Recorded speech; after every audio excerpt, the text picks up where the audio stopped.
Muy buenas tardes a todos.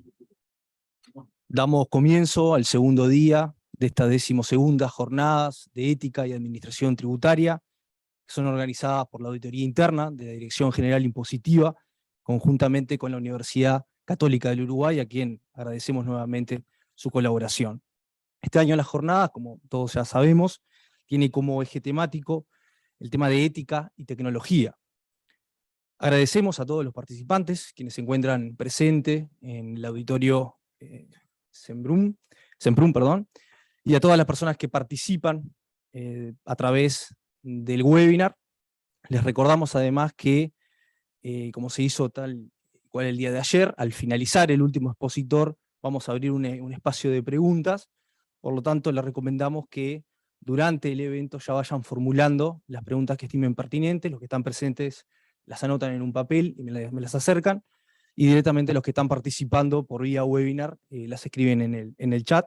Luego seleccionaremos algunas de las preguntas, las que serán reproducidas en la pantalla. Sin más preámbulo, damos comienzo al panel del día de hoy, teniendo presente que lamentablemente no vamos a contar con la disertación de la ingeniera María Simón, quien nos comunicó que por un compromiso impostergable no va a poder asistir. Así que sin más, le damos la bienvenida y presentamos en primer lugar a Maximiliano Alonso, consultor en seguridad informática, docente de seguridad informática en la Universidad Católica del Uruguay, presidente de ISACA, capítulo Montevideo, quien disertará el tema Ethical Hacker.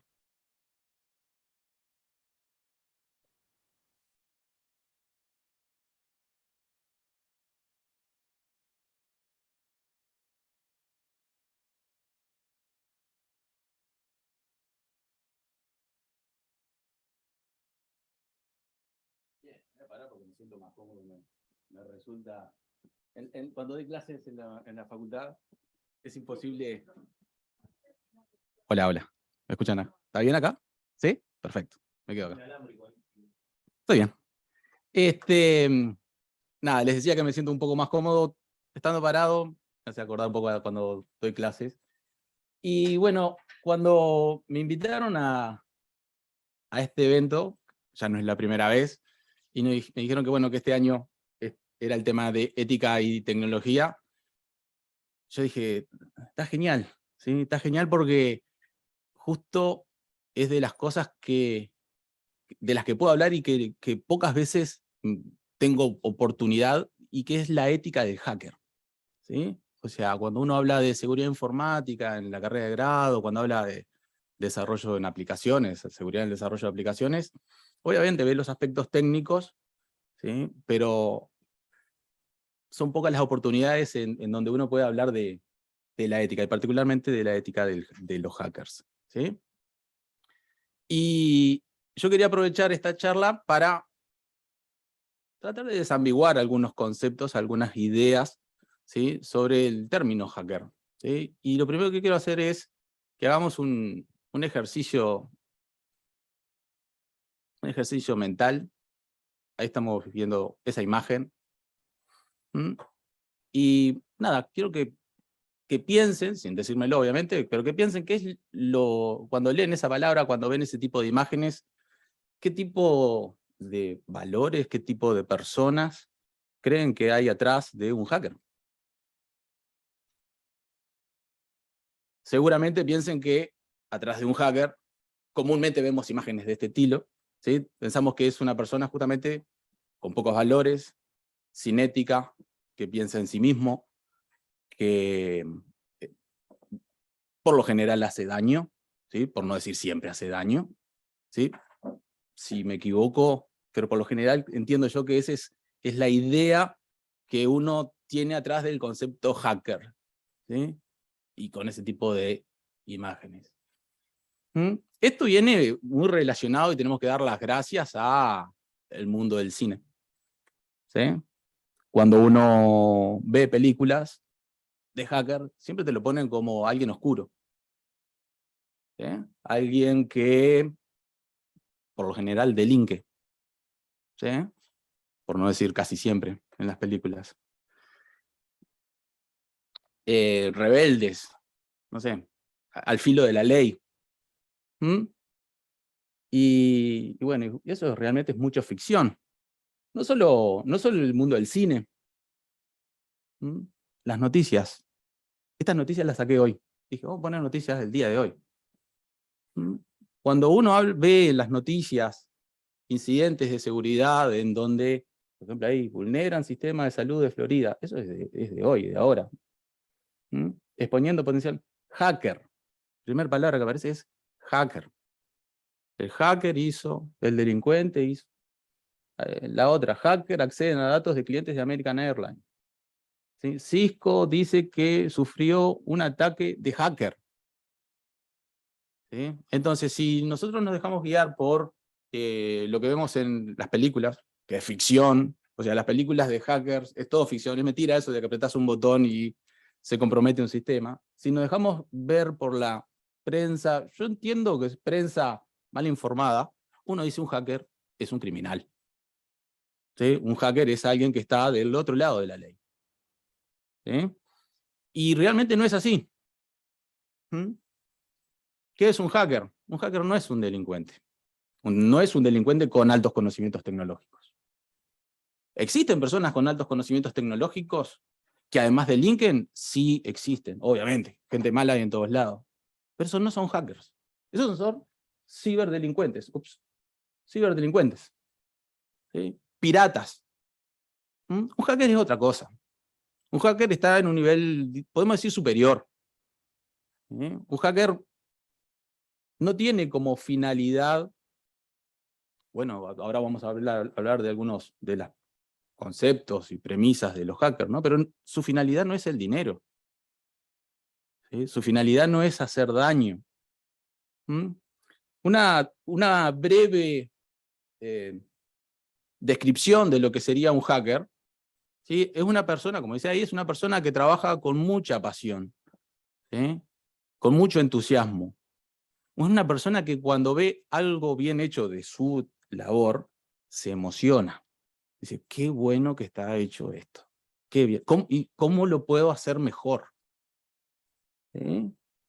De ahí que el término de hacker, ¿sí? Que está muy asociado con la informática, realmente el término de hacker se puede utilizar en cualquier profesión. ¿Sí? Un hacker puede ser un hacker en abogacía, un hacker en, no sé, en medicina, en leyes. ¿Sí? Es una persona que se apasiona mucho con su trabajo, le encanta su trabajo, tanto que está buscando permanentemente cómo puede hacer ese trabajo de mejor manera, cómo lo puede hacer más óptimo. ¿Sí?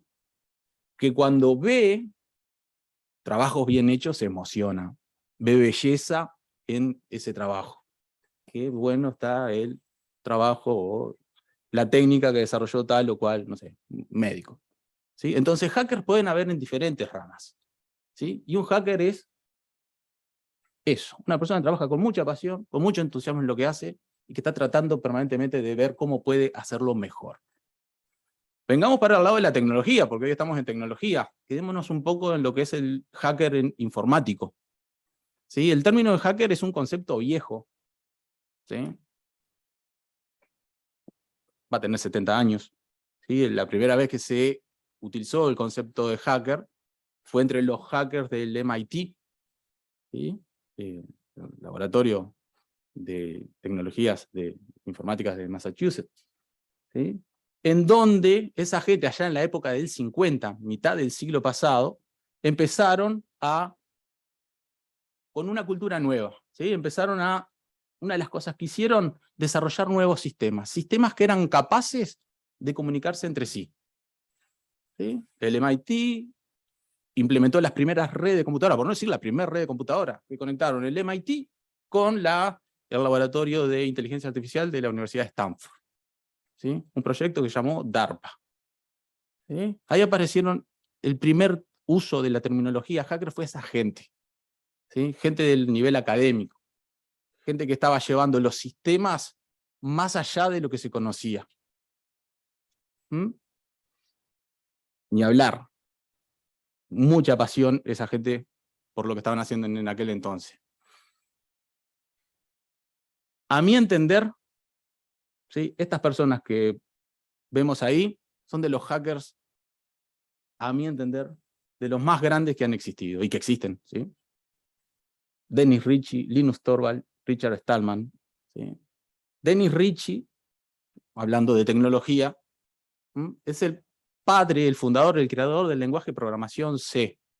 Cualquier cosa, cualquier dispositivo tecnológico que veamos hoy en día, seguramente está programado en C. Es el creador del sistema operativo Unix. Mi computadora, es una Mac, está basada en Unix.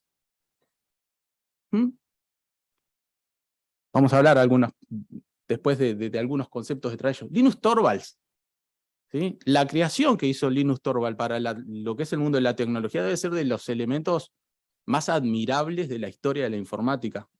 Es el creador de Linux. ¿Escucharon alguna vez hablar de Linux? ¿Sí?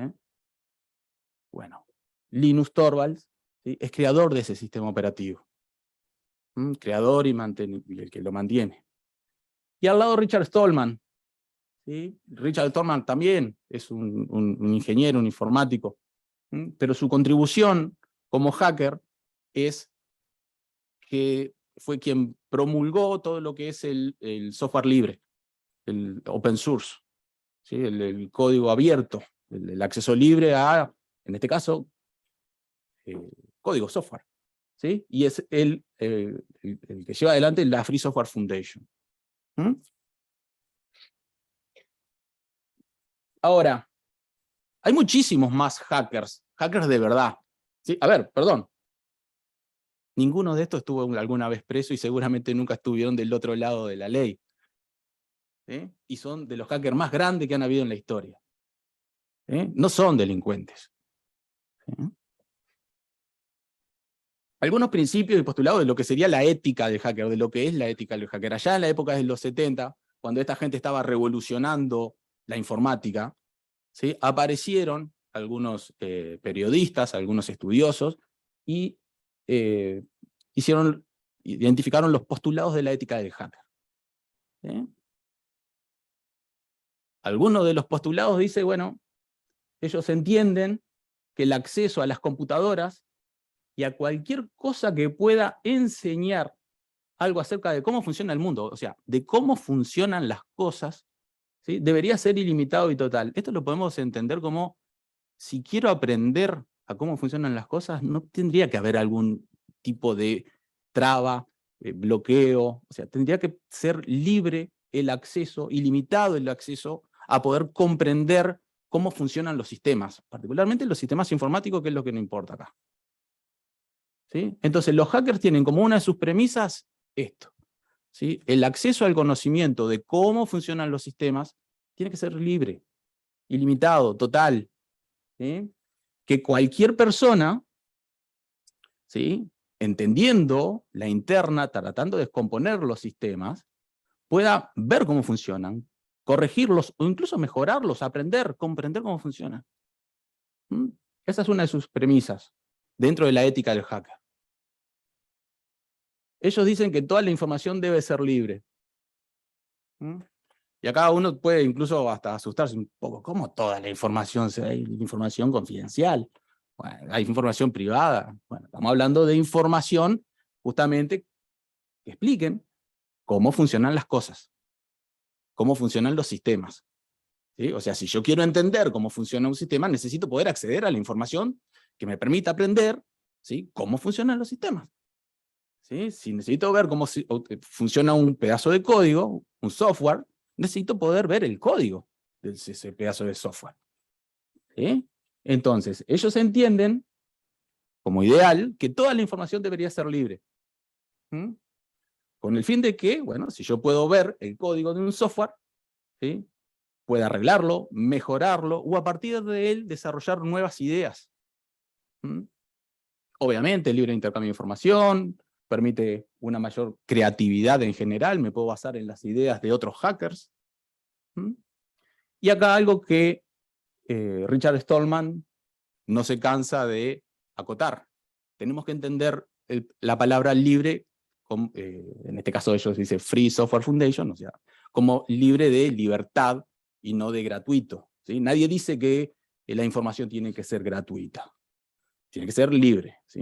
Vos si querés podés cobrar, ¿sí? Pero si alguien necesita poder accederlo, también tiene que poder accederlo, ¿sí? Entonces no confundamos, esto es un problema de la traducción al español, ¿sí? De confundir free como gratuito cuando no es así, es free de libertad, ¿sí? De libertad de acceso.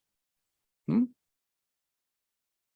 Algo, antes de seguir en la siguiente, algo que ellos hacen y alinean con este postulado, es que ellos se sienten en el deber de que la información de que ellos generan, los pedazos de códigos, de software, los componentes del sistema que ellos generan, los hacen libres. ¿Sí? Incluso la Free Software Foundation tiene un montón, ¿sí?, de componentes tecnológicos que están a disposición de todo el mundo. ¿Mm? Bien, dice otra de las premisas, desconfianza en la autoridad y promover la descentralización. También relacionado con lo anterior. Si yo necesito tener acceso a la información, no puede ser que haya una burocracia en el medio. No puede ser que para poder acceder a tal información tenga que pedir un permiso. ¿Sí? Para acceder a leerla, nadie está diciendo de, si puedo acceder significa que la puedo romper. No, no, estamos hablando de acceso para aprender, para entender, para comprender. ¿Sí? Entonces ellos entienden que el acceso a la información tiene que estar descentralizado. ¿Sí? De que yo pueda, cuando necesite, acceder a tal información, a tal código, y que nadie que no haya un filtro en el medio. ¿Sí? Incluso ellos consideran que las burocracias, ¿sí?, en general, es un defecto, es un sistema defectuoso, ¿sí?, a cualquier nivel. Podemos ver, los que estamos en tecnología, que esto se da mucho en los desarrollos que hay en Internet. Hay plataformas, ¿sí?, que cuando, por ejemplo, GitHub o Git, repositorios de código, en donde cuando vos desarrollás un código open source, o un código que va a ser libre, cualquier persona en el mundo puede acceder a tus datos, a tu código, ¿sí?, y estudiarlo, leerlo, aprender de él, ¿sí?, sin que haya alguien que te filtre en el medio, ¿sí? O sea, hay plataformas que permiten descentralizar el acceso a la información. ¿Mm? Algo que es fundamental en la ética de un hacker, ¿sí? Para un hacker realmente le importa poco y nada si tenés título, tu sexo, tu edad, cuál es tu posición dentro de la organización, ¿sí? A ellos lo único que le importa es qué tan capaz sos, qué tan bueno sos haciendo lo que haces. ¿Mm? Y es, bueno, como dice ahí, es un sistema meritocrático, ¿sí? Para ellos está, ¿sí?, la valoración de tus capacidades, de tus habilidades, de tu conocimiento, más allá que cualquier papel, cualquier cantidad de dinero que puedas tener, tu posición dentro del organigrama, a eso no les importa. ¿Sí? Si sos bueno, eso es lo que se valora. ¿Sí? Este criterio, ¿sí?, este postulado de la ética del hacker, ¿sí?, justamente ayuda a que, bueno, si a mí me valoran por lo bueno y lo habilidoso que soy, mis capacidades técnicas, significa que si quiero seguir siendo valorado, me voy a tener que seguir perfeccionando. ¿Sí? Entonces, esto lleva a que los hackers traten permanentemente de ser mejores de lo que son. ¿Mm? Bueno, dice la valoración, la habilidad de un hacker es determinar, bueno, determinante final de aceptación dentro de la comunidad de hacker. ¿Sí? Y acá hay algo que es más, está relacionado con la actitud, ¿sí? O sea, vos podés promulgar, bueno, que el software sea libre, tener acceso a la información, o sea, todo lo que sería la parte filosófica, ¿sí?, de la ética hacker, ¿sí? Podés tener una excelente actitud, pero la comunidad, o sea, los hackers ponen que por más actitud que tenga, si no sos bueno, ¿sí?, si no sos capaz, ¿sí?, no, eso no aporta. ¿Sí? O sea, siempre para un hacker lo que se debe priorizar son las capacidades, son tus habilidades, qué tan buen hacker sos. Después tenés que acompañarlo con toda la parte de filosófica o ética, por decirlo de alguna manera. ¿Sí? Pero ellos nunca van a poner, ¿sí?, sobre tus competencias la actitud que pongas. ¿Mm? Un hacker siempre debe estar dispuesto a mejorar sus habilidades y competencias. Y acá yo creo que esto es algo, bueno, lo dije al principio, pero creo que es cuando a mí me pasa. Entiendo que acá deben haber muchos informáticos, muchos técnicos, pero en nuestro rubro, ¿sí?, es increíble. Yo a veces hasta me río, ¿sí?, de que vemos líneas de código y se emocionan y les roban una sonrisa y te dicen, ¡pa, qué bueno que está esto! ¿Sí? Viene un familiar mío y me ve frente a una pantalla negra con líneas de código y me ve contento. Dice, este tipo está loco. ¿Sí? No puede ver belleza acá. ¿Sí? El hacker ve belleza en el código. Un hacker puede ver belleza, ¿sí?, cuando algo está realmente bien hecho. Decir, esto no pudo haber sido hecho mejor. Está optimizado. ¿Sí? Puso las líneas de código justas. Me encanta. Es lindo. ¿Sí? Entonces, para un hacker, ¿sí?, ¿sí?, con una computadora podés crear arte, podés crear belleza. Abstracta, que la va a entender solo el hacker. ¿Sí? ¿Se entiende por dónde voy? Esto también pasa no solo en el código que uno lee, sino también, y ahora después vamos a pasar a un punto que es lo que son el servicio de ethical hacking, incluso cuando ves problemas en una aplicación y cómo encontraron esa problemática. ¿Mm? Bien, para un hacker, no sé si lo dice por ahí, pero uno de sus objetivos finales de un hacker es lograr que el mundo sea mejor. ¿Mm? Hacer que a través de la computadora pueda mejorar la sociedad. ¿Mm? Las computadoras pueden cambiar la vida para mejor. Y ahora nomás vamos a hablar un montón de ejemplos. ¿Sí? Ellos creen, que la sociedad podría beneficiarse si todo el mundo, ¿sí?, actuara de la misma forma que ellos actúan con lo que ya hemos hablado. El acceso a la información, el acceso al conocimiento, el acceso a los recursos informáticos, etc. ¿Sí? Que la información sea libre. ¿Sí? Incluso lo que ellos elaboran, ¿sí?, los componentes de software que elaboran, tienen esta finalidad siempre: mejorar la vida de la sociedad, como fin último. Entonces, ¿cómo podemos alinear esto y entender, Maxi? Entonces, obvio, esta gente no las puedo poner nunca dentro de la bolsa de los delincuentes, porque en ningún momento dice que la finalidad es el dinero, robar, dañar, todo lo contrario. Estamos hablando de mejorar la vida de la sociedad.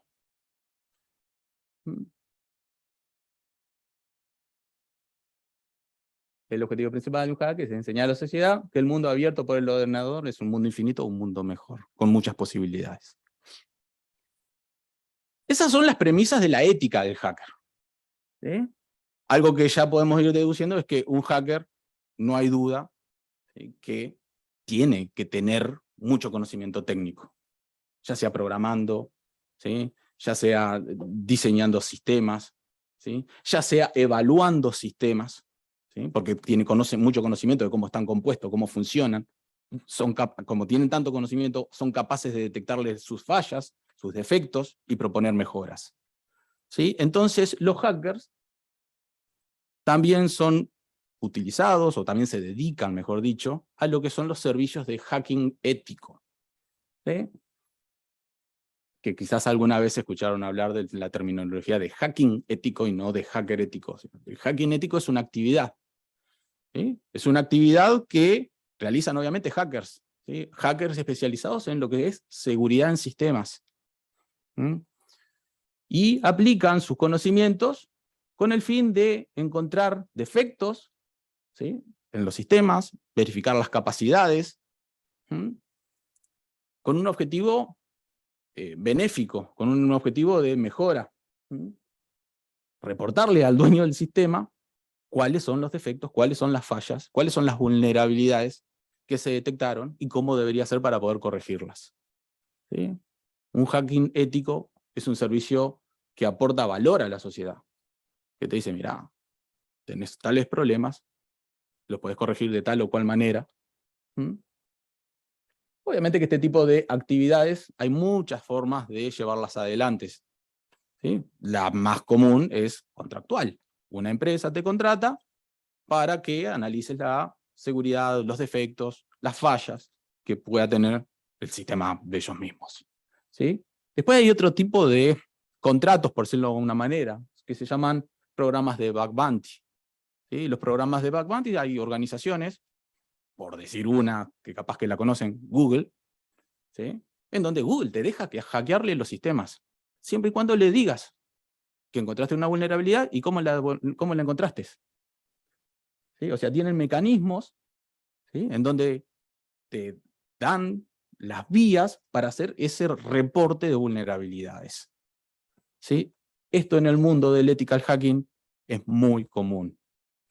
¿Sí? Es muy común. Y posibilita y facilita a las empresas, a las organizaciones, ¿sí?, de acceder a hackers, y entendamos bien de vuelta el concepto, a hackers, ¿sí?, para que le analicen sus sistemas. Y les pagan si encuentran algo. Si no encuentran, no les pagan. ¿Se entiende? ¿Mm? Entonces, estoy en el pasado, estamos viendo el tiempo. Entonces, algunas conclusiones. A ver, los hackers, a mi entender, fueron en su momento, ahí vimos Dennis Ritchie, acá de los 50, 60, han sido y continúan siendo pilares fundamentales de la sociedad que vivimos actualmente. O sea, pensar en el mundo en el que hoy vivimos, sin que hubiesen existido estas personas y los muchos hackers, ¿sí?, que hay trabajando sin mucho reconocimiento y que soportan la sociedad que hoy actualmente vivimos, tenemos que entender que son pilares sumamente fundamentales.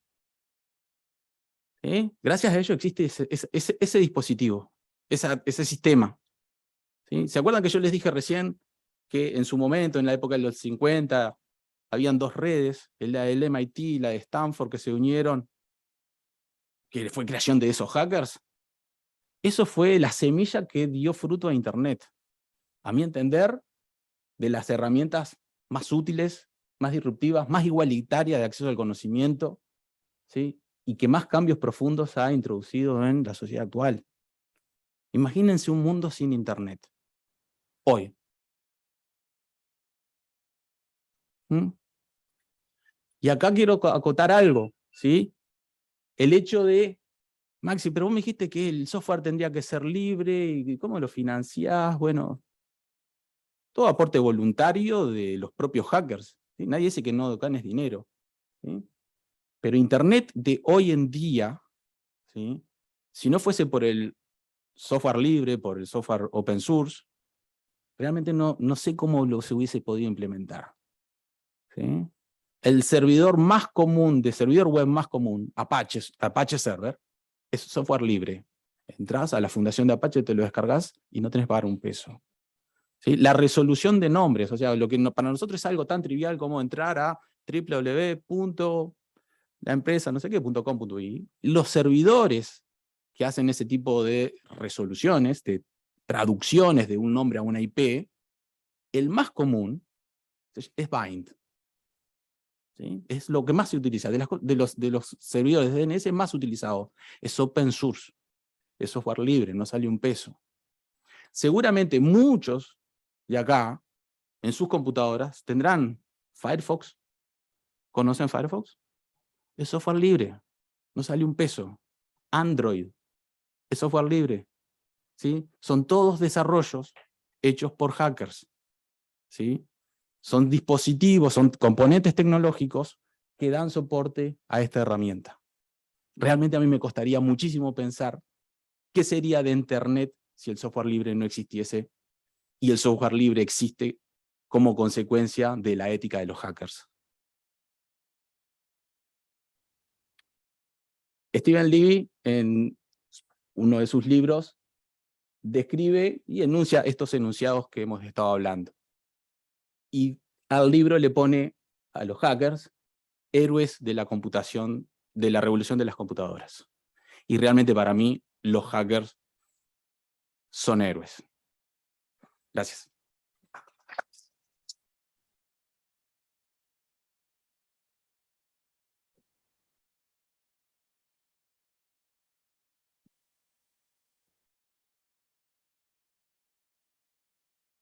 Le agradecemos a Maximiliano Alonso por su excelente exposición.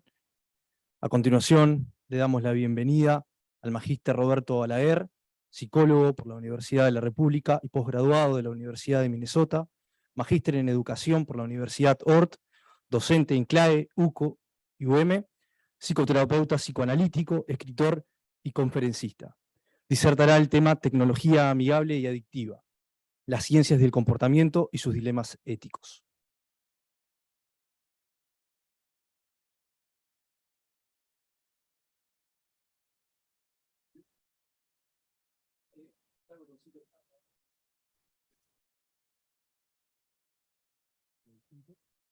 Bueno, buenas tardes, ¿me escuchan bien? ¿Sí? Gracias por la invitación a participar de estas jornadas. Bueno, como ven ahí en el título, lo mío va por un lado que a mí me viene interesando hace bastante tiempo, que tiene que ver con ese lugar, ese encuentro. ¿Se está viendo la presentación? Decía. Disculpen. Ahí.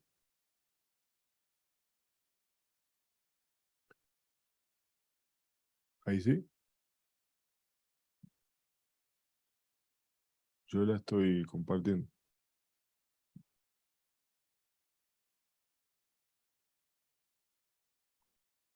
Ahí sí. Ahora sí. Bien.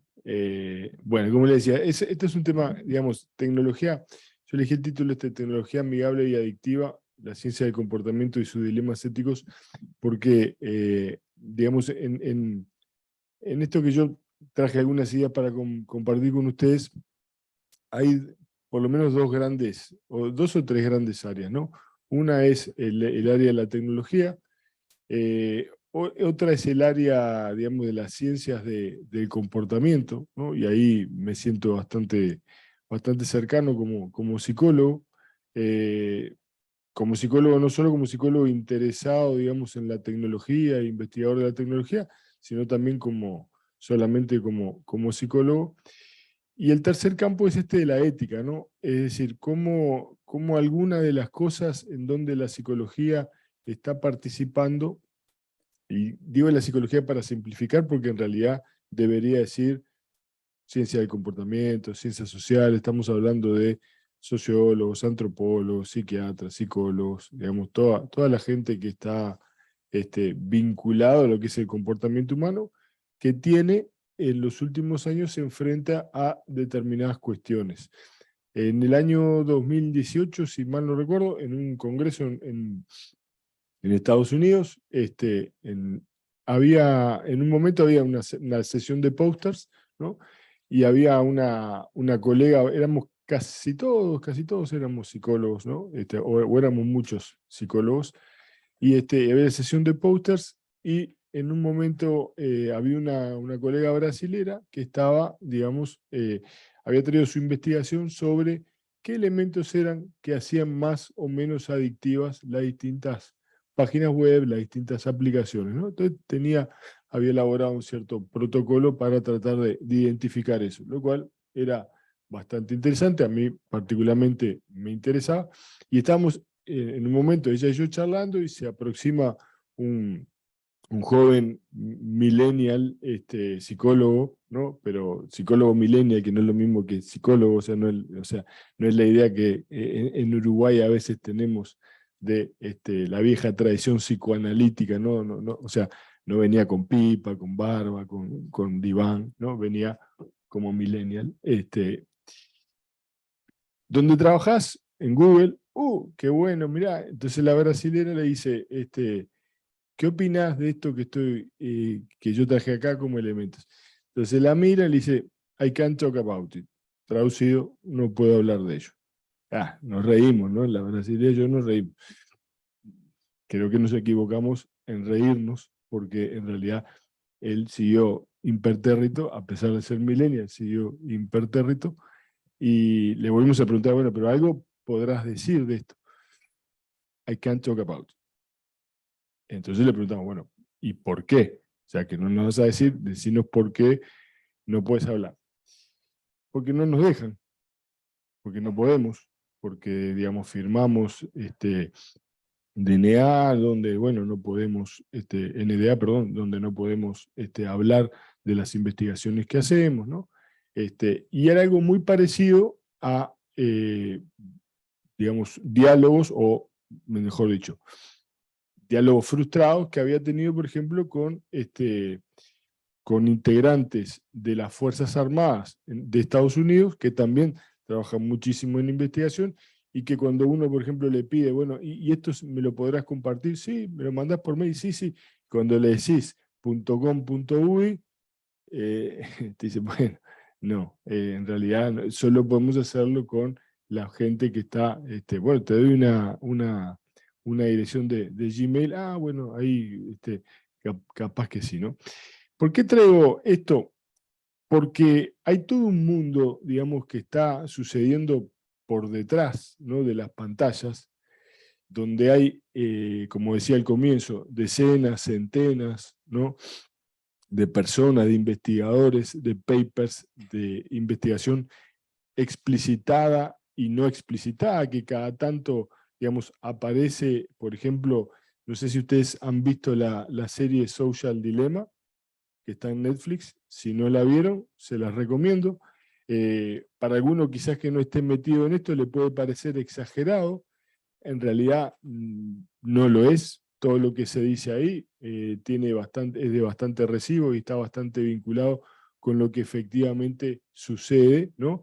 Y cómo de alguna forma hay todo un arsenal de conocimiento que hoy se está poniendo, ¿verdad?, a disposición de fuerzas que lo que buscan es que esas fuerzas sean lo más centrípetas posibles a determinadas aplicaciones, determinadas webs. Es decir, cuanto más tiempo yo permanezco en ese lugar, cuanto más fácil se me hace navegar por distintos lugares, más valor tiene eso. Y eso, digamos, no es una casualidad, no es solo arte, ¿no? Dista mucho, quizás en algún tiempo, cuando esto recién empezaba, allá por final de los 90, allá por comienzo de los 2000, capaz que sí había mucho de arte, hoy hay mucho más de ciencia que de arte, ¿no?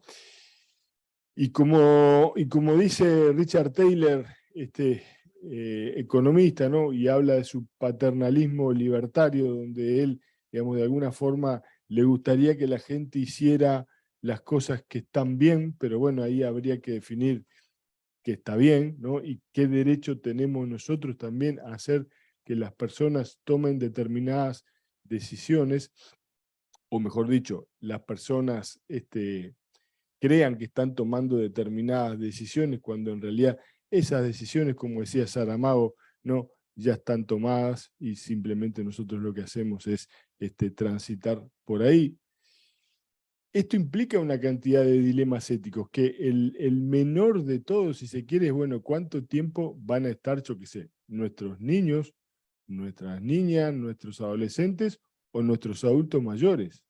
Que a veces nos olvidamos cuando se habla, por ejemplo, de tecnologías no solo amigables, sino adictivas, que de repente hay muchas señoras mayores hoy que están 5 o 6 horas diarias jugando al solitario o al Candy Crush, ¿no? Y uno dice, ¿no? No es una expresión, digamos, que diga demasiado científicamente, pero es como decir, qué cantidad de tiempo, ¿no?, que está esa persona poniendo lo que yo hace mucho tiempo trato de trabajar con distintos grupos, que es poner la mente al servicio de la computadora. Y buena parte de los problemas éticos que tenemos es cuando invitamos a las personas a poner sus mentes al servicio de la computadora en lugar de poner, digamos, las computadoras al servicio de la mente. Cuando el compañero hablaba, ¿no?, de los hackers se caracterizan justamente por tratar de utilizar la computadora para ampliar todas sus facultades, ¿no?, para llevar el conocimiento lo más lejos posible, pero cada línea de código, cada computador, cada servidor es una herramienta más para llegar a algún lado. Cuando uno pasa 5 o 6 horas frente a un Candy Crush, créanme que dista mucho de un hacker, ¿no?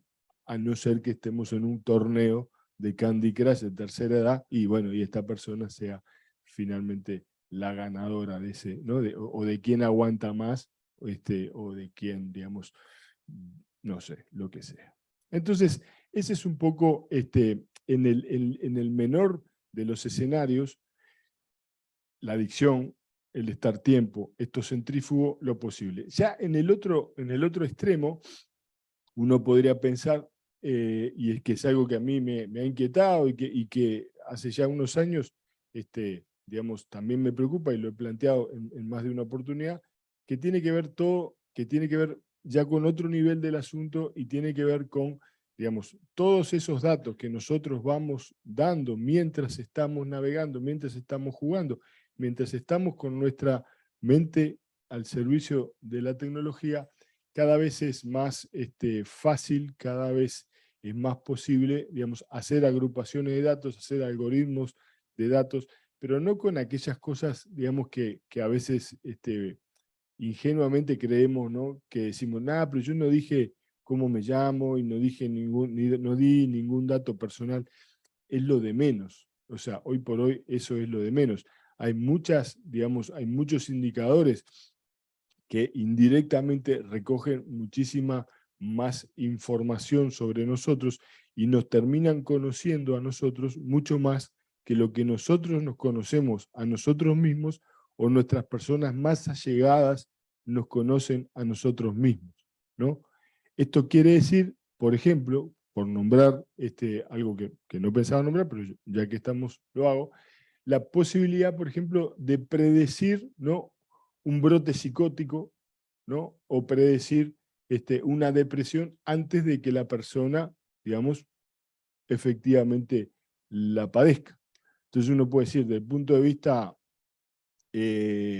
sanitario, desde el punto de vista ético, puede ser usada muy correctamente. Ahora, si yo tengo que esa información a mí me puede dar elementos para pensar de repente con un trimestre de anterioridad, ¿no?, que eso puede suceder, a mí me puede llevar, por ejemplo, a no contratar una persona o a no dar un seguro de salud a una persona, ¿no?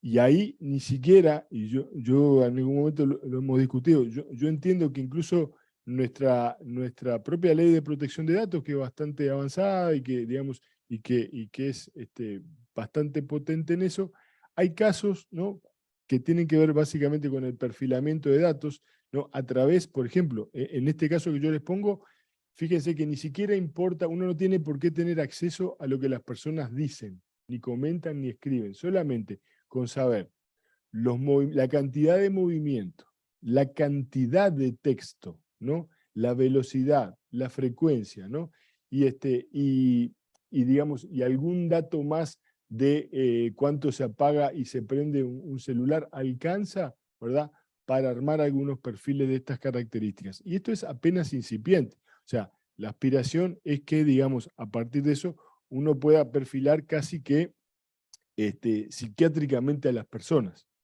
¿no? Es decir, y además esto está, por ejemplo, esto que yo les estoy nombrando, no es un grupo de emprendedores jóvenes que lo está haciendo, no, lo está haciendo, digamos, un grupo que está, por ejemplo, avalado por el National Institute of Mental Health de Estados Unidos. O sea, no es un grupito de amigos que se juntaron para hacer una aplicación, ¿no? Y esto quiere decir que mañana puedan perfilarnos, por ejemplo, digo, en términos psiquiátricos, decir, bueno, fulano de tal, a ver, hay una aplicación, a ver, déjame ver el score de esa aplicación, al mejor estilo Black Mirror, no sé si han si han visto algún capítulo de Black Mirror, los que son más tecnológicos supongo que sí, vale la pena ver unos cuantos, porque esas cosas que parecen por momentos ficción, por momentos bizarras, están muy cercanas a la realidad, ¿no? Entonces, esas son algunas de las cosas que a mí me vienen interesando hace mucho tiempo, que quizás, o sin tan quizás, no están en la agenda, y como decía el compañero, me alegro que tengamos oportunidad de hablar de cosas que quizás no están en la agenda, pero que deberían interesarnos porque acá hay cuestiones de salud pública, hay cuestiones de educación, hay cuestiones éticas muy, muy potentes, ¿no? Bueno, y voy ahora a lo que supuestamente yo iba a hablar. Esto yo no pensaba hablar, pero me pareció interesante como introducción antes de que se me vaya el tiempo. Entonces, lo que yo quería decirles es, bueno, ¿qué es convivir con los otros y con la tecnología cuando la tecnología además cada vez es más inteligente? Porque cuando antes convivíamos con la caja boba, que le decían, ¿no? Era relativamente fácil, o con un teléfono fijo que vos ibas y lo usabas y después, no, pero no es tan fácil hoy convivir con gente, ¿no? Ya no es fácil convivir con gente, por eso, digamos, yo me hice psicólogo, no sé de qué se ríen, por eso los tecnólogos generalmente prefieren convivir con código, ¿no? Que, digamos, son mucho más fieles y si no contestan, no contestan. Y yo les había traído esto, que se lo voy a dejar para el final, si me da tiempo para decir lo que es muy interesante, que es el efecto Scheherazade. ¿Alguien sabe qué es el efecto Scheherazade? ¿Alguien sabe? ¿Sí? ¿Sabes? No me spoilees el final. Yo te pregunté si sabías, no que si sabías spoilearme el final. Pero sí, vamos por ahí. Gracias. Experiencia. ¿Qué es la experiencia? La experiencia de usuario, esto que yo le venía diciendo, ¿no? Lo que nos hace muchas veces es que nos empiece a regular desde afuera. Esto que yo le decía, poner, ¿no?, la mente al servicio de la tecnología en lugar de la tecnología al servicio de la mente. ¿Cómo se logra esto? Esto que yo venía en este preámbulo diciendo, bueno, hay una legión de psicólogos, antropólogos, sociólogos que están haciendo estas cosas. Se logra de 1000 maneras, con 1000 instrumentos, con 1000 formas de evaluar, pero aprovechando sobre todo, ¿saben qué? Nuestras vulnerabilidades cognitivas. Es decir, nosotros que nos sabemos seres inteligentes y nos creemos, todavía peor aún, seres inteligentes, en realidad lo somos, pero tenemos un problemita y es que fuimos diseñados en otra época. O sea, fuimos diseñados para hace 40 o 50.000 años, ¿no?, en un contexto bien diferente donde, digamos, algunas cosas nos llamaban la atención y nos hacían operar de distintas maneras, más allá de la racionalidad. El mundo fue cambiando, ¿no? Fuimos generando una corteza prefrontal, fuimos generando áreas, digamos, del cerebro que se especificadas para hacer determinadas cosas, pero hay muchas cosas de ese hombre, ¿no?, de hace miles de años que sigue presente. Y muchas de las cosas que hacen que la tecnología nos sea adictiva, justamente tiene que ver con eso, ¿no? Y eso es parte de lo genial y es parte de lo que a veces uno dice, bueno, ¿yo qué hago hace 3 horas, ¿no?, haciendo este movimiento? ¿Quiénes de ustedes tienen Instagram, por ejemplo? Levanten la mano, por favor. Si lo tienen, asúmanlo. Ahí está. TikTok. Bien.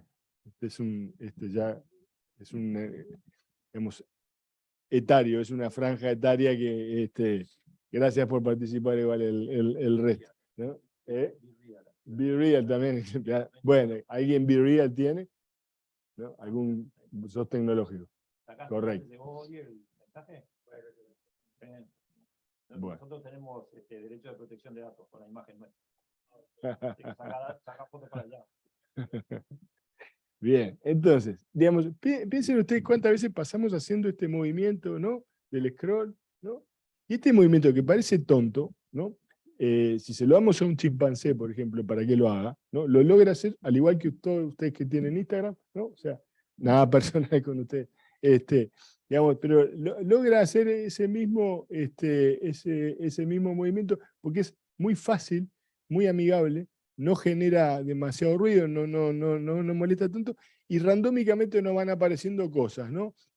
Interesantes, dos interesantes, una que no entendemos, otra que nos parece horrible, y otra interesante, y ahí quedamos enganchados en esos circuitos donde estamos, ¿no?, expectantes de que venga algo, y de repente interesante puede ser, ¿no?, ese perrito que te recibe, ¿no?, como nadie te recibe en tu casa, pero el perrito, sí, lo bueno de tener una mascota es que, ¿no?, se alegra cuando vos volvés, a diferencia a veces de otros miembros de la familia, ¿no? Ahora se entiende por qué uno se hace psicólogo, ¿no? Y por qué se hace hacker también. Entonces, ¿no? Digamos, todas esas cosas, digamos, que parecen tontas, ¿no? Están pensadas, están súper pensadas, ¿no? Hasta por qué cuando se termina un capítulo de Netflix, ¿no? No te dicen como antes en YouTube que tenías que ir a buscar otro, ¿no? Te aparece ahí, ¿no? Next episode, y ni siquiera espera que vos tomes la decisión. Espera que la decisión que tomes sea frenarlo. Es decir, controlar. Un mecanismo que siempre es más difícil controlar, ¿verdad?, que dejar fluir. Nosotros somos seres por defecto. Creemos ser seres racionales, pero lo que más nos gusta es las decisiones que sean por defecto, que no tengamos que pensar. Yo sé que esto es como cierta afrenta, digamos, estamos en un ámbito académico, todos nos creemos medianamente inteligentes y racionales, y alguno estará pensando, ¿no? No, pero yo pienso todas mis decisiones. Sí, sí, sí, sí, sí, sí. Yo también, ¿no? Pero, digamos, pero hay otras que nos piensan a nosotros antes porque saben cómo funcionamos y no queremos perder eso, ¿no? Hay varios efectos, hay una enumeración de efectos geniales que lo que han hecho esta gente es aprovechar justamente esas vulnerabilidades, nuestro miedo a perder. Me pierdo este capítulo, no prefiero seguir ahí, pero son las 3 de la mañana y mañana tengo que trabajar. Bueno, pero es uno más, ¿no? Es uno más. Si yo tuviera que tomar la decisión de hacerlo, me pondrían en un pequeño aprieto de tener que tomar la decisión, y yo no quiero tomar decisión, yo dejo que siga, y ya empezó, ya empezó, y bueno, no es culpa mía, yo no puse nada, ¿no? Y me va liberando. Y como eso son un montón de cosas más pequeñitas, ¿no? Porque fíjense que son cosas básicas, pero ¿qué hacen? ¿No? Que cuando la señora en el Candy Crush no le sale, ¿no? ¿Qué hace el Candy Crush? Le empieza a señalar. ¿Para qué? Para que la señora no se sienta tonta. Y capaz que la señora en muchos ámbitos, en muchas horas del día, se siente tonta por diferentes razones, porque quizás está muchas veces con un deterioro cognitivo y se empieza a sentir tonta. Y el Candy Crush es un espacio donde nunca se siente tonta, porque si tampoco ve que le está señalando, se lo termina resolviendo y pasando a otro nivel y ya es un alivio. Cosa que en la vida real no siempre le pasa. Y de vuelta, son pequeñas cosas. Bueno, la vida son pequeñas cosas, las decisiones son pequeñas cosas, ¿no? Estar frente a una pantalla o no, estar frente a una aplicación, pasar tiempo, volverse adicto o no, depende de esas pequeñas cosas. Pero cuando uno, digamos, está ayudando en eso, tiene que también saber que no siempre los contenidos, no siempre los lugares en los cuales, digamos, uno va a empujar, sin empujar a la gente a que esté, algunos pueden ser muy buenos. Y vuelvo al paternalismo libertario de Taylor. Bueno, si uno hace que poniendo a determinada altura la comida saludable, la gente coma más comida saludable, no nos sentimos tan mal, ¿no? Ahora, si esto hace que uno, por ejemplo, apueste más, ¿no? Y apueste más y siga apostando más, y un buen día se quede, por ejemplo, bueno, sin su casa, ¿no? Perdiendo cosas, perdiendo su propia familia, porque hemos logrado un mecanismo muy bueno y adictivo que nos permite, digamos, mantener, ¿no? Centrífugamente a la gente, centrípetamente a la gente para que esté ahí y permanezca. Bueno, capaz que es un éxito del punto de vista comercial, del punto de vista hasta profesional, pero éticamente, ¿verdad? Estamos en una situación complicada y faltan regulaciones de esas. faltan regulaciones, incluso faltan en las propias colegiaturas, ¿no? Digamos, porque en general tampoco se han incluido aspectos tecnológicos como para considerar si esos son temas que vale la pena tocar o no, si se introducen, porque entre otras cosas hay mucho desconocimiento, ¿no? Y sobre todo hay, al igual que pasó en otros ámbitos de la salud, también hay mucho ocultamiento, ¿no? De estas informaciones, que empiezan a aparecer. Esta serie que yo les mencionaba habla del famoso episodio de Cambridge Analytica, que algunos se acordarán, ¿no? Y que Cambridge Analytica en realidad parte casi que de un error, digamos, de cierta vulnerabilidad del sistema que abre que se puedan filtrar otros contactos y llegar a perfilar a la gente con un nivel, digamos, de precisión de vuelta muy alta con solo, fíjense, solamente con los datos de Facebook, los me gusta y las páginas a las que pertenecen. Solo con eso, si ustedes suman a eso todo el otro que conforma nuestra identidad digital, imagínense cómo nos podrían perfilar a cada uno de nosotros. De hecho, no sé si ustedes usan el LinkedIn, hay una aplicación que se llama Crystal, que la pueden usar 30 días gratuita. ¿Alguien la ha usado acá? ¿No? Bueno, si no la han usado, se las recomiendo, porque es súper interesante.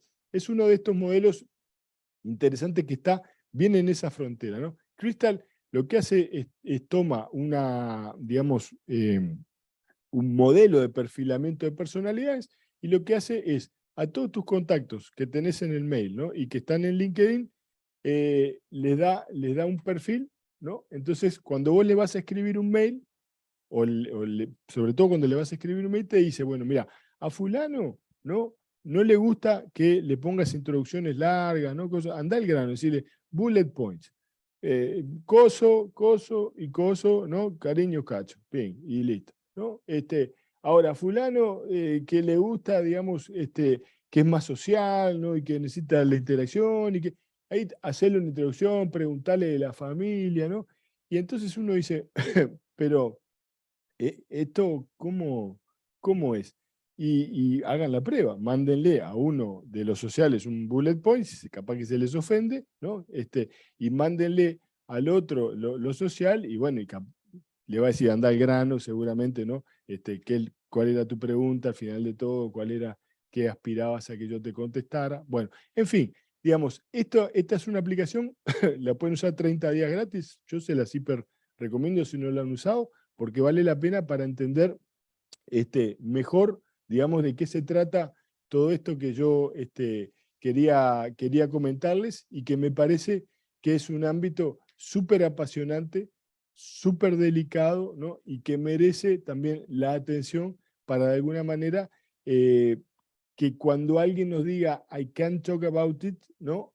Tengamos que decirle, bueno, sí, está bien, capaz que no tiene ganas, pero estaría bueno que básicamente nos contaran, ¿no? Qué es lo que están haciendo, porque en esto van, yo diría, los destinos de la población. Y todos sabemos que de alguna manera, con el advenimiento de las redes sociales, ¿no? Y sobre todo, no con las redes sociales, sino con los perfilamientos, ¿no? Y con los algoritmos, se han generado dinámicas sociales que son producto de las redes sociales, ¿no? Y que no son tan producto de nuestras interacciones.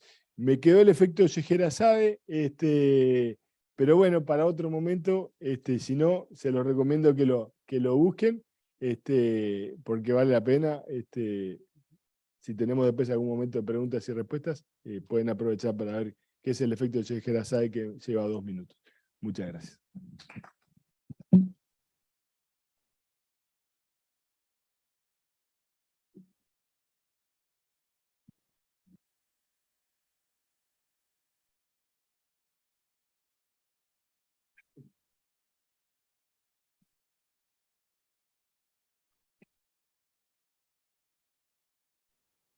Le agradecemos a Roberto Balaguer por su excelente exposición. A continuación, y por último, presentamos al doctor Fernando Vargas. Es doctor en Derecho y Ciencias Sociales, docente universitario en las cátedras de Derecho y Tecnología de varias facultades de Uruguay, especialista en Derecho de las Nuevas Tecnologías, y disertará el tema social media en las relaciones laborales. Buenas noches, ¿se escucha bien ahí? A ver si dejo acá, ¿también se escucha? Podría estar más cómodo con las manos libres. Bueno, en primer lugar, agradecer a la organización, a las autoridades de DGI presentes y en especial a la escribana Beatriz Ramos, que fue la que hizo todo el esfuerzo para invitarme y para lograr convencerme, no porque no quisiera venir, sino porque el tiempo es bastante tirano a esta altura del año y se vuelve complicado. Pero bueno, un gusto, un honor y además estar en tan prestigiosas jornadas que el solo hecho de mencionarlas ya tiene mucha trascendencia pública y de conocimiento. El tema que me asignaron no es un tema sencillo, no tanto por su complejidad, sino por su vastedad. O sea, es un tema muy amplio porque tiene enfoques muy diferentes, ¿no? Las relaciones laborales en el mundo de las redes sociales, nada más ni nada menos. Entonces, esto puede tener enfoques muy distintos que se me ocurrió. Yo tenía una presentación que había armado ayer, después estuve escuchando las brillantes exposiciones ayer de los doctores Del Piazzo y Rizzo, no pude quedarme a escuchar al otro colega, que hablaron, claro, hablaron muy, digamos, sobre temas muy trascendentes, derechos humanos, privacidad, intimidad, datos personales, la ética. Entonces se me ocurrió que una forma de complementar eso es bajarlo un poco a tierra en esto de las relaciones laborales, cosas que nos pasan todos los días a muchos de nosotros en el ámbito laboral, en los distintos aspectos que tenemos, ya sea como empleados, ya sea como profesionales, ya sea como jerarcas de una organización, como directores de una empresa. Estamos permanentemente expuestos a este mundo de las nuevas tecnologías y en particular de las redes sociales, que ha venido a cambiar todo el concepto que tenemos de normativa jurídica laboral, que básicamente tiene 100 años, ¿no? Porque tenemos toda la conciencia de que en estos tiempos se están celebrando los 100 años o conmemorando los 100 años de la ley de tal, de la ley de horas extras, de la ley de 8 horas, etcétera, etcétera. Y bueno, yo no digo ni que sea bueno ni que sea malo que las leyes permanezcan tanto tiempo. Lo que sí tengo clarísimo es que ninguna de esas leyes se hizo pensando en la realidad esta que tenemos hoy en día. O sea, que hay leyes que se podrían aplicar forzando alguna situación, es correcto, pero no se hicieron pensando en esa realidad. Y ya que estamos en el tema de la DGI, que muchas veces lo veo con los clientes, creo que lo mismo pasa en materia tributaria. O sea, nosotros tenemos una serie de impuestos que fueron creados para otra realidad. Entonces ahora, cuando queremos agarrar esta realidad del mundo transnacional, del ciberespacio, de la falta de fronteras físicas, no sé qué, es como querer agarrar un puñado de arena, ¿no? Se nos empieza a escapar por todos lados porque no fueron pensados para esa realidad. Entonces empezamos a hacer ficciones. Bueno, tal cosa debería ser como tal otra, entonces le aplico tal impuesto o le aplico tal norma laboral, cuando en realidad lo que tenemos que hacer es regular. Y bueno, y ayer quedó claro con la exposición de los colegas de que no tenemos mucha regulación en todo esto. Es algo nuevo, es un fenómeno que está pasando y es muy difícil regularlo. Y aunque quisiéramos regularlo a nivel nacional, esto tiene una trascendencia internacional. Entonces, aunque nosotros quisiéramos hacer un ámbito cerrado de jurídico nacional y regular todo lo que sea, vamos a entrar a Google, a Facebook, a Instagram y todo lo demás, que se van a regular por normas que no se le aplican a ellos porque no están en el territorio nacional o no tienen jurisdicción. Entonces se vuelve muy difícil. Y no quiero entrar en el tema de la privatización de la justicia. O sea, que cuando nosotros tenemos un problema con Facebook o queremos bajar algo de Google, al primero que le pedimos es a Facebook o a Google o a Amazon, a lo que fuera, en lugar de ir a pedirle al juez. ¿Los jueces están preparados para eso? Sí, están preparados. ¿Hay normas para eso? Y no hay normas específicas, pero hay normas que yo podría aplicar de convenios internacionales. Ahora, la realidad es que es inviable. Entonces, ¿qué es lo que tenemos que hacer? Tenemos que recurrir al operador privado, que tendrá legitimidad como para hacerlo, pero que tiene intereses distintos a lo que puede tener un juez de una nación. Es una empresa privada con fines de lucro, que tiene intereses comerciales y que se maneja con eso. Y perfectamente, y me parece bárbaro que lo haga. Ahora, no va a responder como responde un juez con la imparcialidad, la prudencia y todo lo demás que tienen que tener los jueces. Entonces, estamos en un momento muy complejo desde ese punto de vista. Y todo eso afecta a las organizaciones públicas, privadas o de cualquier tipo. Se me ocurrió como disparador poner un video que son 2 minutos nada más y que nos puede traer un poco, para ponernos todos alineados en esto, que seguramente mucha de esta información ustedes la tienen, pero es linda verla ahí toda junta.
Bueno, muchas gracias. Bueno, esto a mí cada vez que lo veo, o sea, ahora sí, creo que no hay demasiadas novedades porque más o menos todo el mundo sabe un poco estas cosas. Lo impactante es cuando lo vemos todo junto y vemos esos números increíbles que tienen, ¿no? Que uno de ellos, 1.000 millones de usuarios de TikTok. Acá tenemos uno presente de los 1.000 millones, por suerte. Si no, ya me hubiera empezado a preocupar de esos números. Ah, tenemos más de uno, perdón. Entonces, ahí cuando vemos eso, realmente nos impacta, ¿no? Nos impacta porque ese es el mundo en el que vivimos, pero es el mundo en el que vivimos, en el que trabajamos, en el que nos educamos, en el que nos divertimos, en el que nos entretenemos, y así sucesivamente. Entonces, ¿cómo hacemos para traducir esa realidad, que obviamente nosotros desde acá, desde el paisito, no vamos a poder cambiar ni interferir? ¿Cómo hacemos para adaptarla a la realidad de nuestras empresas, de nuestras organizaciones? Y acá, cuando hablo de empresas o organizaciones, son públicas o privadas. En eso yo creo que no hay diferencia. Entonces, bueno, indudablemente esto tiene un montón de ventajas, un montón de beneficios, ¿no? De todo trabajo en red, creación de innovación, creación de las comunidades, la participación de la gente, de los trabajadores, de los propios dueños de las empresas que participan activamente en esas redes internas de las empresas. O sea, todo eso, fantástico. Ahora, del otro lado, hay un mundo de riesgos y de complicaciones y de consecuencias. Más que nada porque la mayoría de los que están trabajando se educaron en el mundo anterior, en el mundo físico, no en el mundo digital, sino en el mundo físico material. Entonces ahí empezamos con un montón de problemas y de consecuencias, cómo encajar esos dos mundos y hacerlos factibles para que la organización funcione. Bueno, entonces se me ocurrió dentro de eso plantear tres aspectos, analizar tres aspectos. Le aclaro que si tienen muchas expectativas de llevarse respuestas, se van a llevar más dudas que respuestas. Pero bueno, voy a tratar de hacer lo posible dentro de ese panorama para que alguna respuesta por lo menos podamos dar. El primer tema que tenemos, reclutamiento 3.0. ¿Cómo las empresas captan a sus empleados?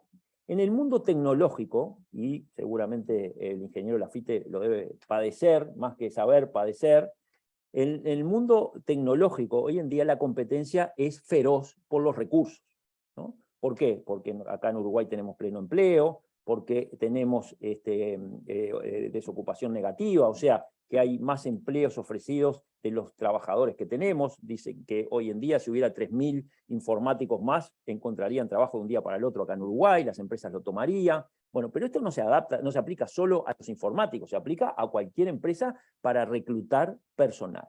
Entonces, ¿qué pasa cuando yo quiero hacer un reclutamiento 3.0? ¿Por qué se llama 3.0? Porque el primer tipo de reclutamiento que hubo cuando empezó todo el tema de Internet fue el usar Internet como un tablón, como un sitio donde las personas podían ver que una empresa ofrecía trabajo. Perfecto, ese era lo que se llama reclutamiento 1.0. Después pasamos al 2.0, que es ya cuando se puede interactuar con la empresa, mandarle mail, mandarle currículum, fuera.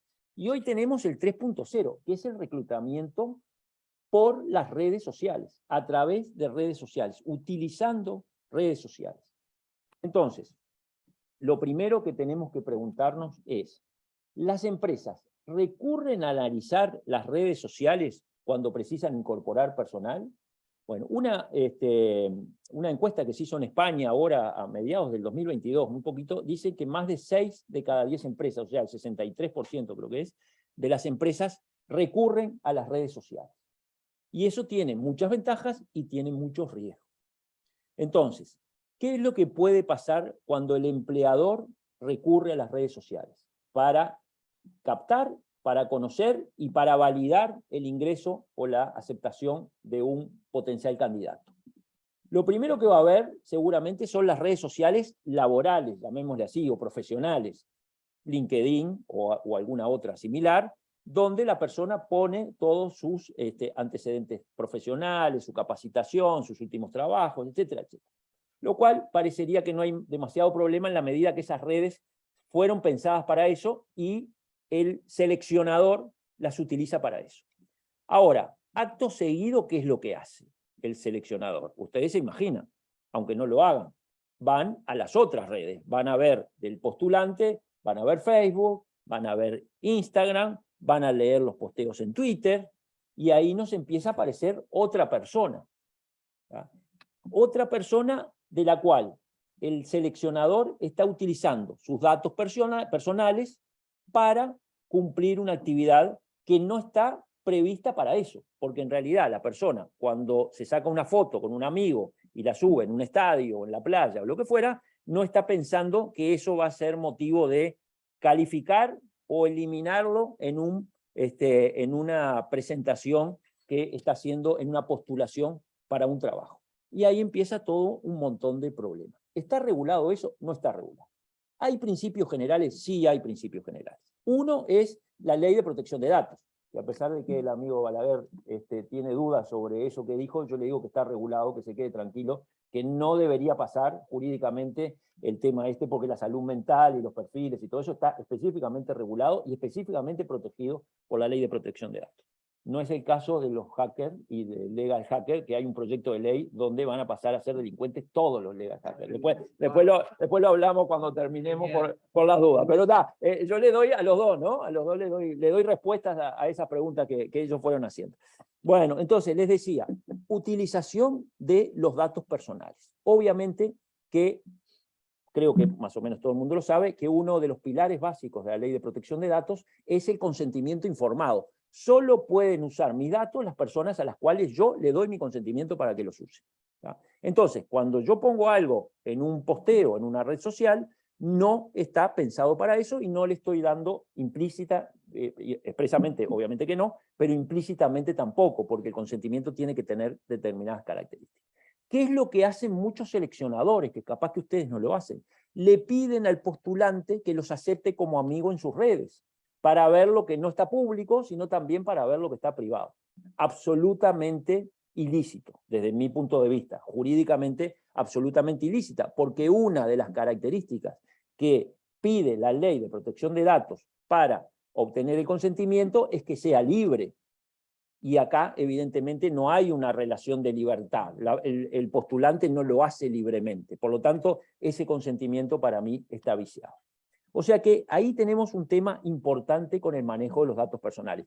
Por supuesto que después viene lo otro. ¿Qué pasa con los 500 que se presentaron como postulantes y yo seleccioné a 2? ¿Qué pasa con los datos de los otros 498? Los debo eliminar, porque solo los presenté para esa postulación. ¿Ustedes piensan que las empresas hacen eso? No lo hacen.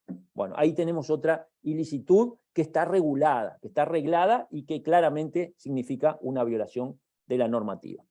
Y después viene lo otro, que es lo peor, me parece a mí, porque si esto que yo les dije es malo, me parece que lo peor es después, que viene ¿qué? La discriminación, ¿no? Entonces yo empiezo a ver perfiles y empiezo a ver personas que tienen tatuajes, vamos a hacerla fácil, que tienen tatuajes, y yo no quiero tener una persona que tenga un tatuaje, pero resulta que el tatuaje es totalmente irrelevante para el cargo que se está presentando. ¿Ah? O sea, podría servir para algo, y yo pienso que tal vez si pudiera usar, si quisiera incorporar a la organización a un artista y entro a un sitio donde él tiene actuaciones o tiene videos subidos, y bueno, capaz que aporta algo a la selección. Ahora, el resto de las cosas, la etnia, las ideas políticas, religiosas, las preferencias sexuales, todo eso que surge de los amigos que tengo, de los posteos que hago, de los sitios que voy agregando, de los que me gusta, de los likes que pongo. Bueno, todo eso me hacen, como decía muy bien el amigo, me hace un perfil que llevan a que a mí me acepte o que no me acepte. Y todo eso, además, yo no lo sé. O sea, no me lo hacen saber. Nadie me dice cuando me vaya a postular que van a hacer eso. Y además es muy difícil de probar, porque ¿cómo pruebo yo que fui discriminado por mi origen racial? ¿Qué elemento puedo tener yo? Simplemente la sospecha de que cuando veo al que eligieron y tiene mucha menos preparación que yo, que soy de una etnia diferente, evidentemente me seleccionaron por esto, o mejor dicho, lo seleccionaron a él por algo espurio, no por sus capacidades, sino por un fin espurio. Entonces, este tema del reclutamiento es un tema complicado. Y le agrego algo adicional, que capaz que algunos de ustedes lo saben. ¿Quiénes son ahora los reclutadores? En general son empresas. Uno lo puede hacer internamente con sus recursos humanos, lo que fuera, pero cuando vamos a un nivel masivo, tenemos reclutadores externos. Y esos reclutadores externos, ¿qué es lo que utilizan como herramienta para hacer la preselección y en definitiva la selección? Programas de inteligencia artificial. Programas de inteligencia artificial que tienen todos estos sesgos que nosotros estamos manejando ahora en forma de las personas y que los programas los repiten. No porque se los carguen, sino porque los programas están viendo la realidad y saben que la realidad implica que las personas preferimos o no preferimos determinadas cosas. Y el programa reproduce eso. Y entonces yo estoy siendo eliminado de una postulación por un programa que está haciendo una evaluación de datos míos que yo no conozco, que yo no autoricé, y que en definitiva voy a tener un perjuicio porque voy a perder ese puesto de trabajo. Entonces, el tema del reclutamiento es un tema muy trascendente. Sigo al segundo tema.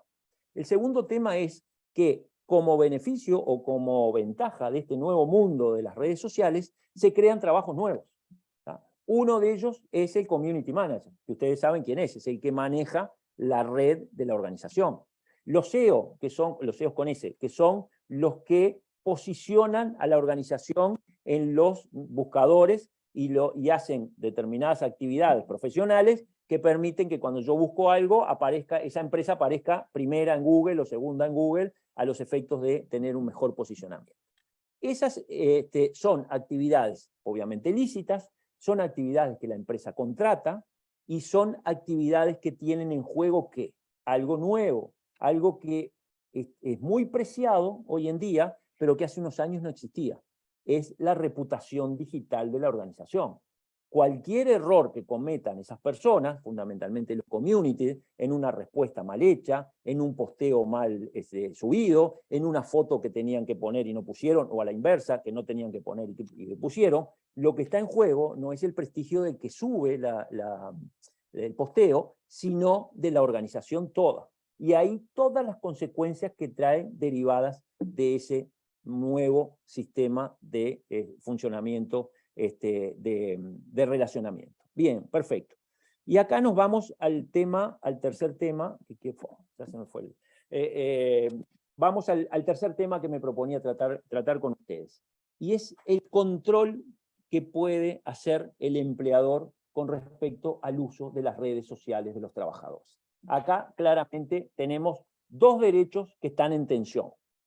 La facultad que tiene el dueño de la empresa, la organización, de controlar, velar, establecer los criterios de administración y de control de los empleados, y por otro lado, ¿qué? El derecho a la intimidad que tienen los empleados.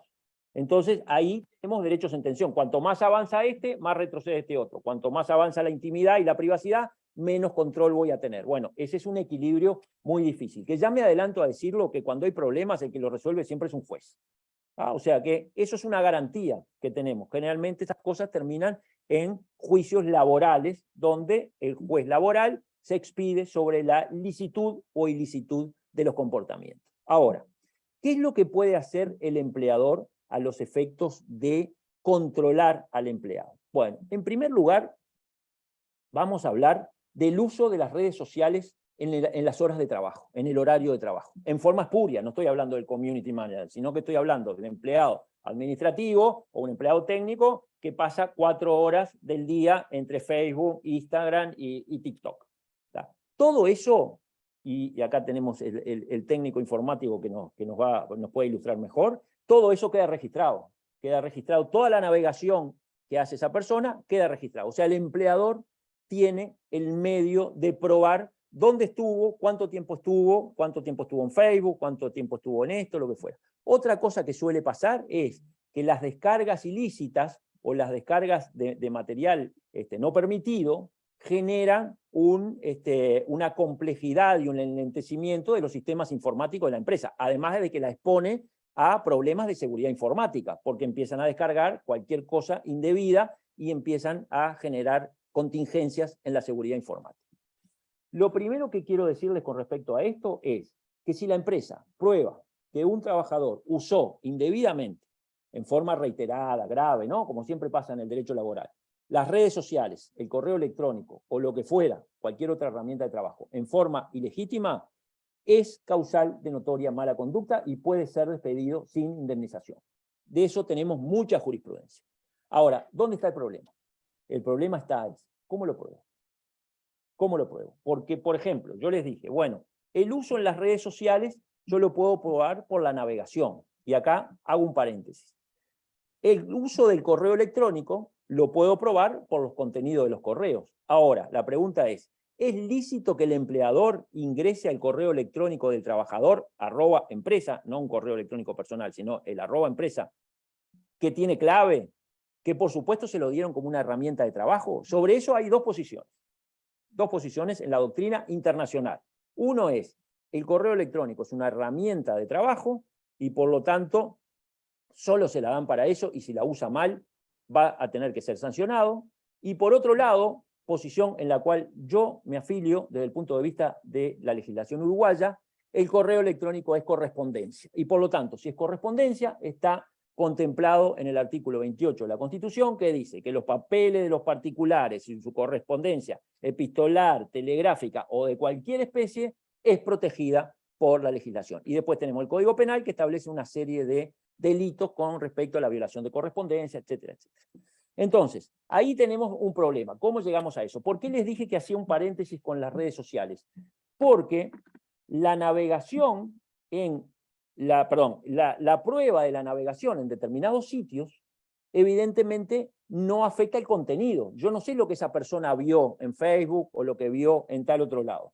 pero del o sea, de todo el trayecto que tengo registrado de dónde estuvo, yo puedo hacer un perfil de esa persona. Puedo ver a los lugares que entró, porque si entró a Facebook o a Instagram, lo que fuera, está, pero puede entrar a determinadas páginas de contenido sexual, de contenido político. Entonces puedo formar un perfil de la persona y ya estaría violando los derechos, sus derechos sobre la protección de datos personales. Entonces, esa es la más discutible. La otra, yo personalmente no tengo duda de que eso. Y no me parece razonable, desde el punto de vista del derecho laboral, poner una cláusula que diga que, como yo te doy el correo para usarlo por el trabajo, puedo entrar y ver lo que vos hacés en cualquier momento. Eso para mí es totalmente ilícito. Pero bueno, no tenemos demasiado tiempo como para seguir profundizando en esto, pero es un tema muy interesante. Segundo tema, el uso de las redes sociales de los trabajadores en su vida privada.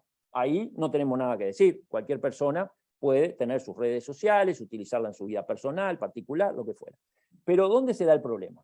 En la zona gris, en la zona donde la persona usa sus redes personales fuera incluso del ámbito del trabajo, pero pone cosas relacionadas al trabajo.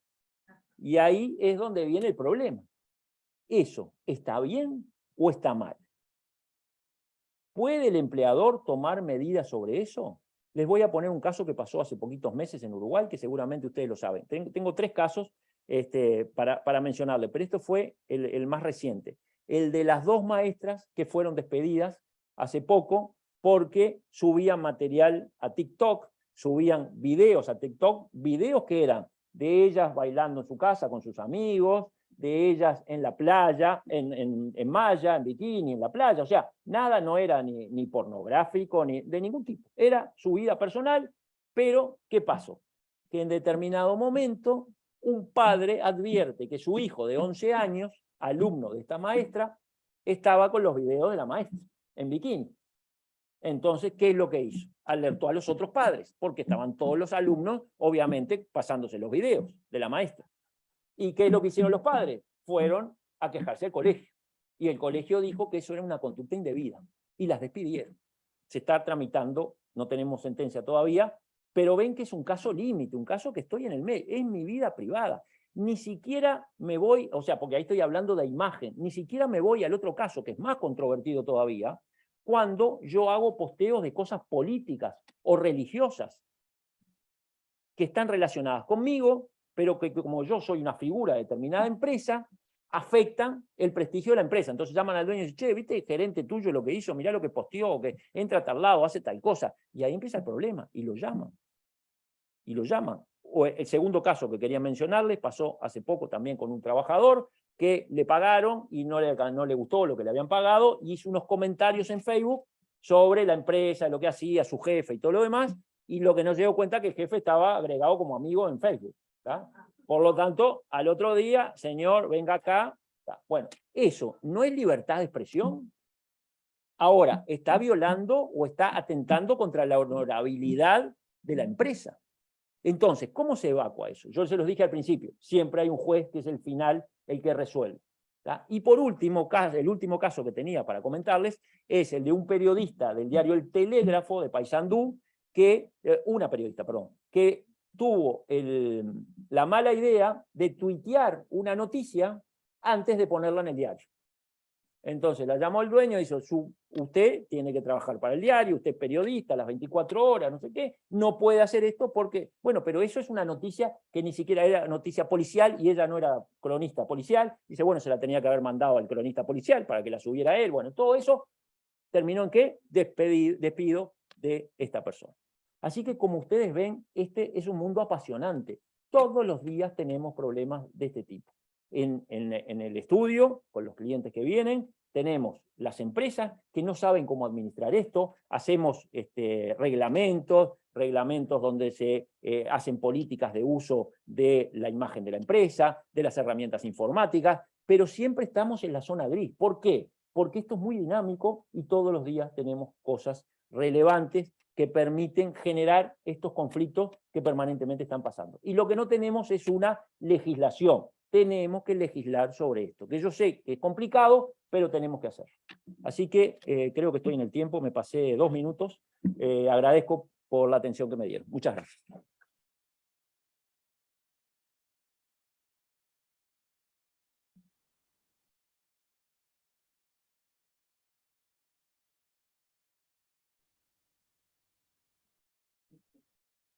Muchas gracias, doctor, por su excelente exposición, muy clara. Tenemos varias preguntas, ahora las vamos a reproducir en pantalla. Como son varias las preguntas y estamos un poco corto de tiempo, le pedimos por favor a los expositores que sean breves en la respuesta. No, justo estábamos pasando la última ahí que participaron en vía webinar.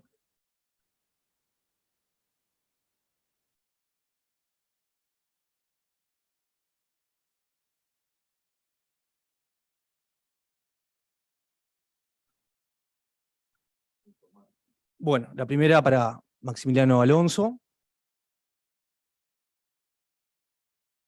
¿Qué tan seguro es guardar archivos en la nube?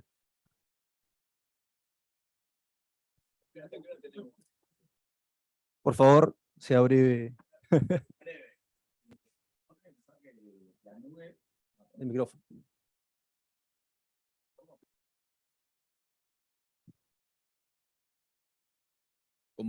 Como dice una premisa que la nube termina siendo la computadora de otro, ¿no?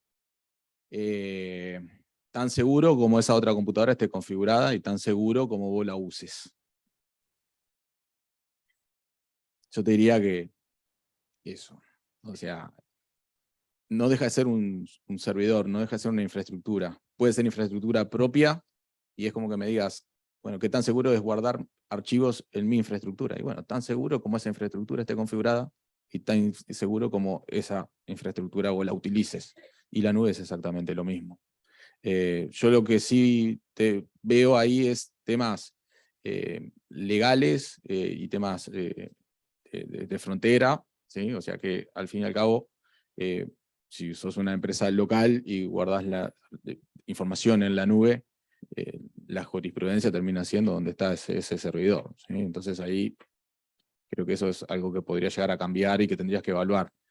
Pero después, con lo que es la tecnología en sí, de nuevo, tendrías que evaluar el proveedor de nube, ¿sí? qué características de seguridad tiene y cómo vos los utilices. Pero no va a ser ni más ni menos seguro que lo que pueda llegar a tener on-premise. Muchas gracias, Maximiliano. Pasamos a la siguiente.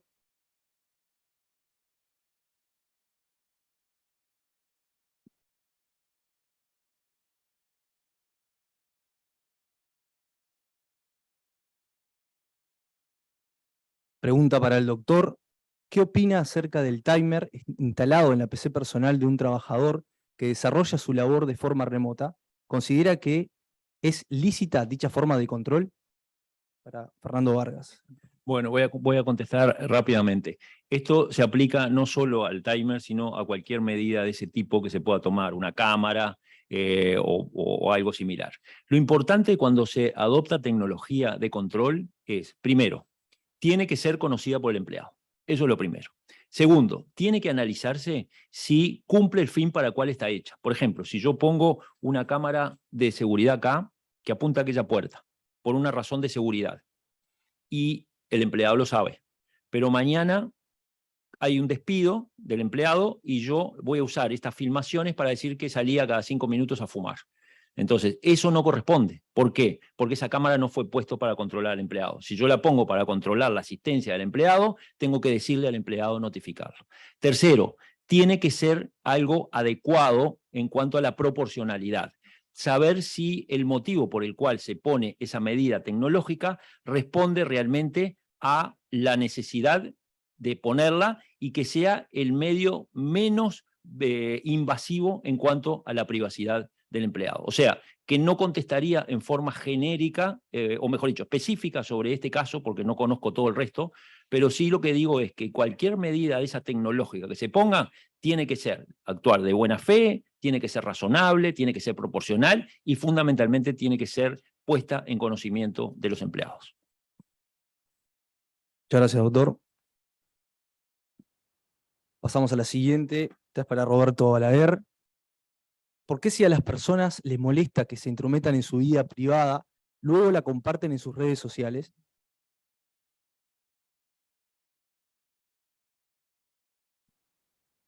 Lo que pasa es que la vida, o sea, acá hay cuando hablaba Fernando, ¿no? Y hablaba de la vida privada en las redes.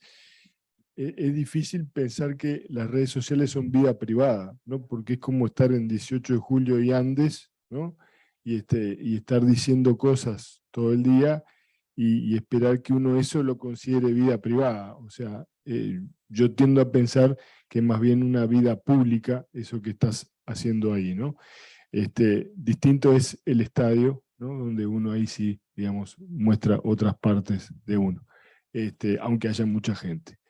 Pero ese es un chiste. En el caso, digamos, las redes sociales, la gente, a pesar de que sabe, hay un gran conflicto, digamos, cada vez que uno toma la decisión de subir o no, hay un gran conflicto de cuáles son las motivaciones, que era justamente a lo que yo apuntaba hoy. Es decir, a veces hacemos cosas que, digamos, pueden llegar a ir en contra nuestro. Los ejemplos que ponía Fernando son algunos.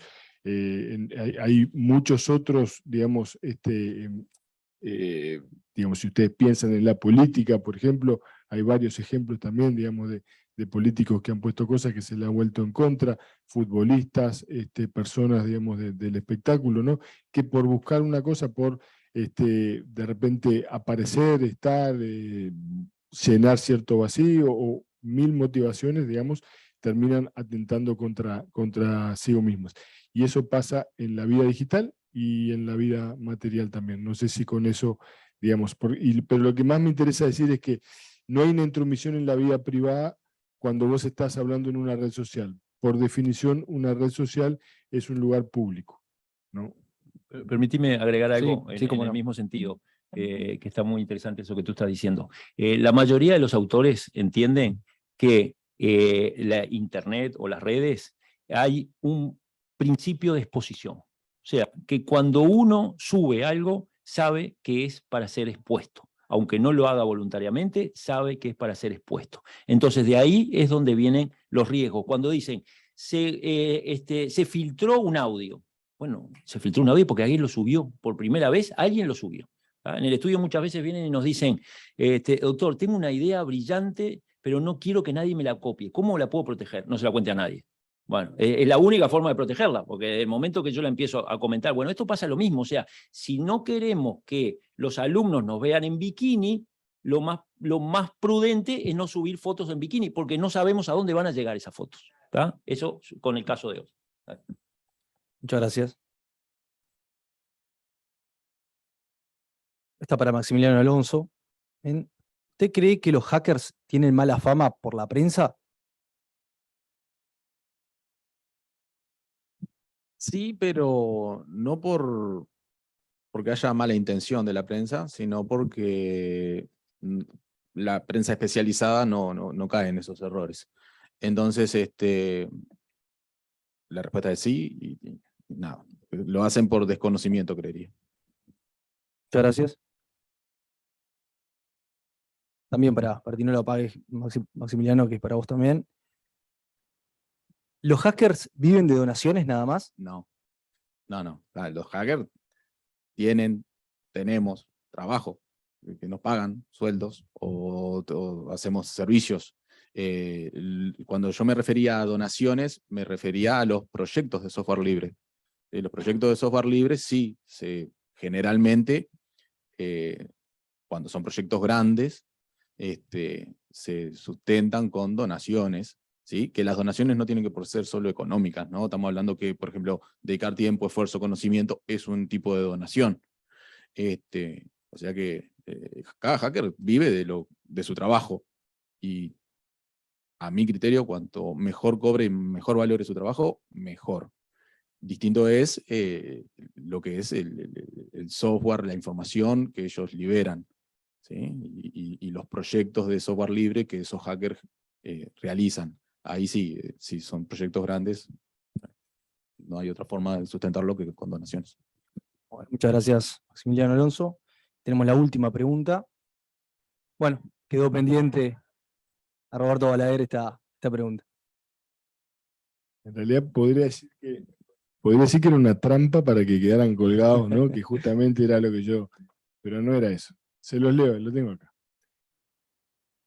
Dice así: había una vez un rey que al descubrir la infidelidad de su esposa la hace ejecutar. y declara infieles a todas las mujeres, porque era el rey, ¿no? Luego decide que se casará con una nueva virgen todos los días. Tan pronto como se aburriera, haría que la decapitaran y se casaría con una nueva virgen. Finalmente el país se queda sin vírgenes, a excepción de la hija del albacea, Scheherazade. Contra la protesta de su padre, Scheherazade se ofreció como voluntaria para pasar una noche con el rey. Una vez en los aposentos del rey, Scheherazade hace algo muy diferente a las últimas 3000 vírgenes. Comienza a compartir su pasión por la poesía, la filosofía, las ciencias y las artes. Mantuvo al rey al borde de su cama, no con meras posiciones sexuales seductoras, sino con historias seductoras que contar, cada una más excitante que la anterior. El rey yacía despierto y escuchaba con asombro mientras Scheherazade contaba su primera historia. La noche transcurrió y se detuvo en medio de la historia. El rey le pidió que terminara, pero Scheherazade dijo que no había tiempo, ya que estaba amaneciendo. Entonces el rey le perdonó la vida por un día para terminar la historia la noche siguiente. Entonces, la noche siguiente, Scheherazade terminó la historia y luego comenzó una segunda historia aún más emocionante que detuvo nuevamente a la mitad al amanecer. Entonces el rey nuevamente le perdonó la vida por un día para terminar la segunda historia. Y así el rey mantuvo viva a Scheherazade día tras día mientras anticipaba ansiosamente el final de la historia de la noche anterior.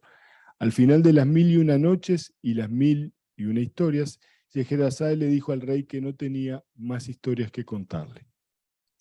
Durante estas 1001 noches el rey se había enamorado de Scheherazade y había tenido 3 hijos con ella. Entonces, habiendo sido un hombre más sabio y amable por Scheherazade y sus cuentos, le perdonó la vida y la convirtió en su reina. Bueno, muchas gracias. Bueno, con estas preguntas entonces damos por finalizadas las jornadas de este año.